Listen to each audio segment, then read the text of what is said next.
Halo adik-adik, apa kabar kalian semua?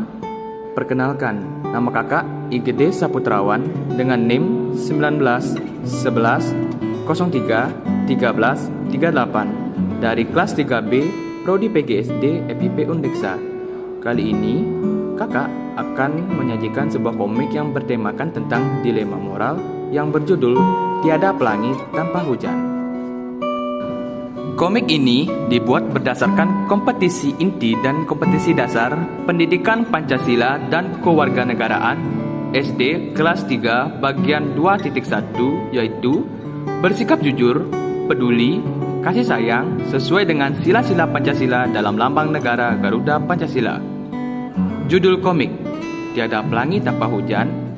Petunjuk membaca komik. Yang pertama, baca dari angka terkecil sampai terbesar. Yang kedua, jika terdapat kolom berwarna orange, itu adalah narasi cerita. Budi adalah seorang anak yatim piatu. Sejak Budi masih bayi, ia telah ditinggal meninggal oleh kedua orang tuanya akibat dari kecelakaan mobil yang menimpa keluarganya. Budi juga memiliki seorang adik yang bernama Nurul. Nurul merupakan adik kandung dari Budi. Saat ibu Budi kecelakaan dan meninggal, saat itu ibunya dalam keadaan hamil 2 dan bersyukur Nurul masih bisa lahir dan diselamatkan. Akhirnya, Budi kecil dan Nurul dirawat oleh bibinya yang bernama Bi Sumarni. Mereka sehari-hari ikut bekerja untuk membantu Bibi Sumarni yang hidup sebatang kara dan hidup di bawah garis kemiskinan. Namun, di saat Budi memasuki usia remaja, Bibi Sumarni meninggal dunia akibat penyakit jantung yang dideritanya. Kini, hanya ada Budi dan Nurul saja yang tersisa. Dan kini, Budi menjadi tulang punggung keluarga untuk Nurul. Mereka hidup di sudut kota di sebuah pemukiman yang padat dan kumuh.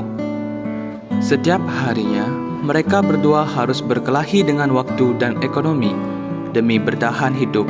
Namun, mereka jalani dengan ikhlas dan tetap bersyukur sehingga mereka masih bisa tersenyum menjalani semua kehidupan mereka. Budi bekerja sebagai tukang pikul di pasar, sedangkan Nurul bekerja sebagai tukang ojek payung. Setiap harinya, mereka kerja demikian untuk bertahan hidup. Namun mereka tetap akur dan selalu menyayangi serta saling peduli satu sama lain. Nurul, bagaimana hari ini? Kamu kelelahan tidak? Tidak kok kak. Kakak bagaimana? Padahal aku capek, tapi aku gak enak dengan kakak. Dia sudah seharian bekerja. Oh, baiklah kalau begitu. Nanti kalau kamu merasa lelah istirahat saja ya. Baik kak, semangat. Seperti yang terlihat pada gambar, bahwa keseharian mereka selalu diisi dengan pekerjaan.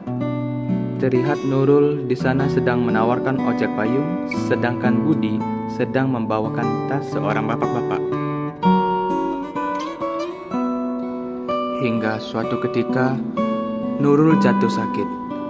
Dia mengalami sakit demam tinggi yang harus dibawa ke dokter. Dengan hal tersebut, maka Budi bekerja keras untuk mendapatkan biaya pengobatan Nurul adiknya. Meski hujan deras mengguyur hingga kuyup dan menggigil, ia tetap bekerja sebagai ojek payung. Semua ia lakukan demi kesembuhan adiknya. Yang ada di pikiran Budi hanyalah adiknya yang sakit parah. Ia tidak mau kehilangan orang yang dia sayang untuk kesekian kalinya. Dia berpikir, bagaimana caranya agar menyelamatkan nyawa adiknya. Akhirnya, Nurul dibawa ke rumah sakit oleh Budi. Hal ini Budi lakukan, ini untuk menjaga Nurul supaya lekas sembuh.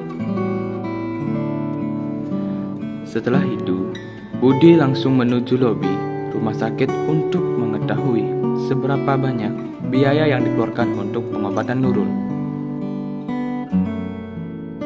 Suster, saya mau tanya, berapakah biaya untuk perawatan pasien atas nama Nurul? Setelah saya cek, biayanya sekitar 20 juta beserta obat yang harus ditebus. Setelah mendengar hal tersebut, Budi bingung. Bagaimana cara untuk mencari uang guna menebus obat dan biaya pengobatan? Dia memikirkan banyak cara untuk mencari uang. Bahkan, sempat ada keinginan untuk melakukan tindakan kriminal untuk mendapatkan uang. Akhirnya, aku akan memutuskan untuk bekerja secara halal saja daripada aku menghasilkan uang secara haram dan berdosa. Kalau kita memiliki kebaikan, maka suatu saat pasti akan berbuah kebaikan. Dan semoga Nurul cepat sembuh. Namun akhirnya, Budi memutuskan untuk tidak mengambil jalan singkat untuk mendapatkan uang. Namun dia memilih untuk bekerja secara halal dan lebih keras. Akhirnya, Budi sehari-hari bekerja jauh lebih keras. Hujan deras bukan jadi halangan untuk Budi bekerja keras. Ini dilakukan untuk Nurul adiknya demi kesembuhannya. Hingga suatu hari, Budi menemukan tas tergeletak di jalan. Tas siapa ini ya? Ditinggalkan tergeletak di sini. Hei, siapa yang punya tas ini? Gak ada yang punya. Aku ambil saja dah. Siapa tahu barang rongsokan. Aku ambil sajalah, aku cek dulu. Siapa tahu isi alamat pemilik. Betapa terkejutnya Budi. Ternyata isi tas tersebut penuh dengan uang yang berjumlah sangat banyak.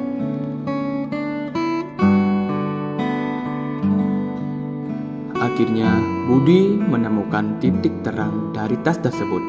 Di dalam tas tersebut terdapat sebuah kartu identitas. Bisa saja itu pemilik tas tersebut. Budi berniat mengembalikan tas tersebut. Namun dia harus segera menjenguk adiknya yang ternyata kondisinya menurun. Sesampainya di rumah sakit, "Dok, bagaimana kondisi adik saya?" Adik saudara sedang kritis dan harus segera dioperasi. Mendengar hal tersebut, Budi langsung terkejut sekaligus kebingungan. Maka Budi langsung menuju ruang resepsionis dan administrasi untuk mengurus pengobatan adiknya. "Permisi dok, mau tanya, untuk penebusan obat Nurul harus lunas ya?" Iya adik, semua harus lunas agar bisa segera dioperasi. Mendengar hal tersebut, Budi merasa semakin kebingungan dibuatnya. Budi bingung bagaimana mencari uang agar dia bisa melunasi administrasi dan membuat adiknya segera dioperasi. Akibat dari buntunya jalan yang ada di pikiran Budi, maka dia pasrah dan berdoa kepada Tuhan agar diberikan jalan atas masalahnya. "Ya Tuhan, semoga hamba diberikan jalan untuk kesembuhan adik hamba ini. Hamba bingung ya Tuhan."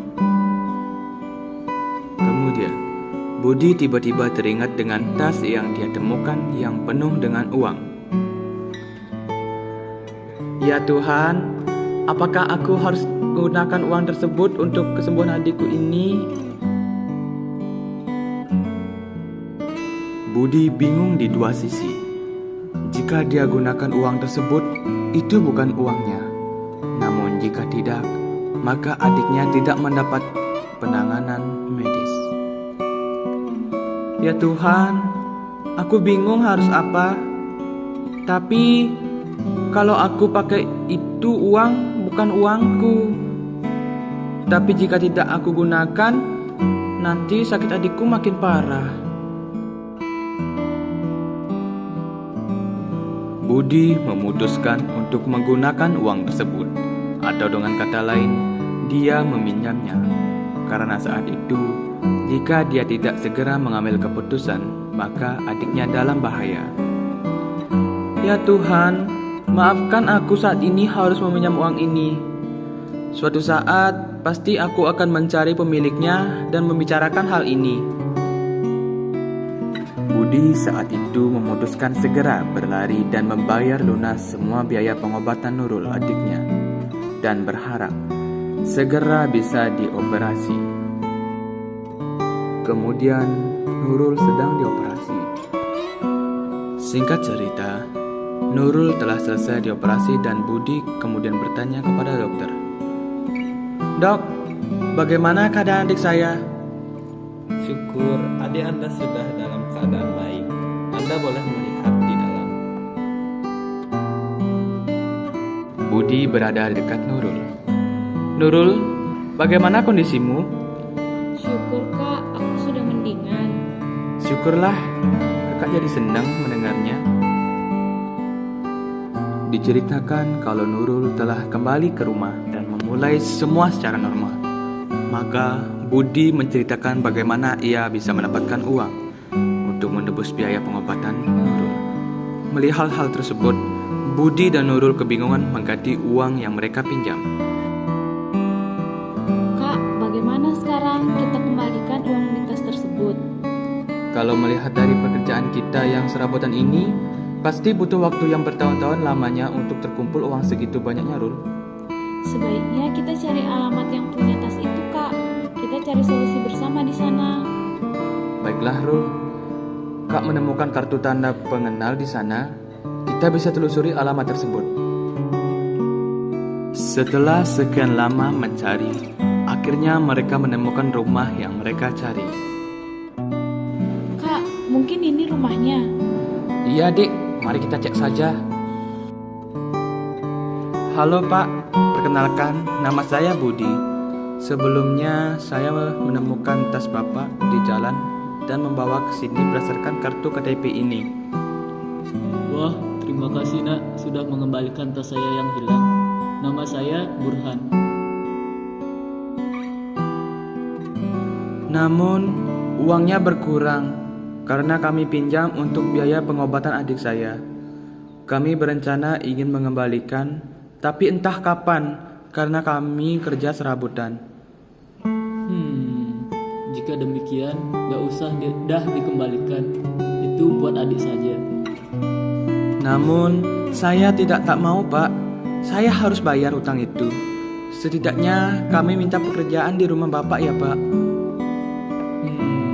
Orang tua kalian di mana? Tidak bekerja kah? Kami tinggal berdua saja. Kami bekerja sebagai tukang pikul barang dan ojek payung. Keluarga kami sudah lama meninggal. Begini saja. Kalian kerja saja di perusahaan saya. Kalian belajar di sana, nanti kalau kalian mau tebus uangnya, silakan saja. Terima kasih, Pak. Kami akan bekerja dengan sungguh-sungguh. Baik, tolong jaga kepercayaan saya. Saya sudah mengetahui latar belakang Anda dari cerita-cerita orang. Maka saya bisa percaya kepada kalian. Tahun demi tahun berlalu. Kini semuanya telah berubah. Akibat kerja kerasnya, Budi dan Nurul berhasil menjadi orang sukses.